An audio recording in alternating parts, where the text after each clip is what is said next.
সারা ভারত গণতান্ত্রিক মহিলা সমিতির পক্ষ থেকে দিনহাটা এসডিও অফিসে ডেপুটেশন প্রদান।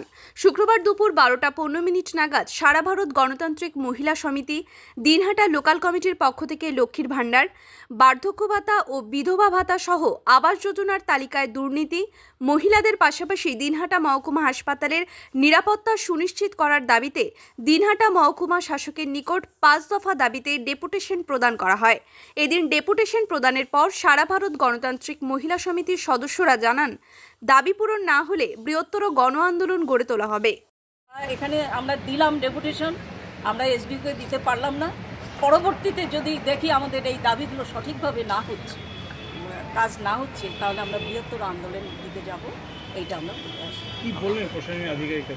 হ্যাঁ, ওনারা বললেন যে সঠিক যে জায়গাগুলো হসপিটাল বা থানায় যেসব দাবিগুলো আমরা করেছি সেসব হবে, বা সরকারিভাবে যা করার কথা, যেগুলো যোগ্য ব্যক্তি যে মানে পাওয়ার যোগ্য তাকে সঠিক জায়গায় দেবে, এটা তারা কথা দিলেন যে এটা আমরা দেব। তবে আপনারা একবার আবার এসডিওর সঙ্গে করবেন। তাহলে এসডিওর সঙ্গে আমরা তখনই আসবো যখন দেখবো যে আমাদের এই দাবিগুলো মানছে না। আমরা বৃহত্তর আন্দোলনের জন্যই আমরা আবার আসবো। এটাই ছিল। কি নাম আপনার? আমার নাম সুজাতা চক্রবর্তী।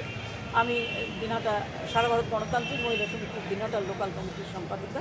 আজকে আমরা আমাদের এখানে সম্পাদিকার যে মণ্ডলীটা আছে তার সেই কমিটির সব মহিলারা এখানে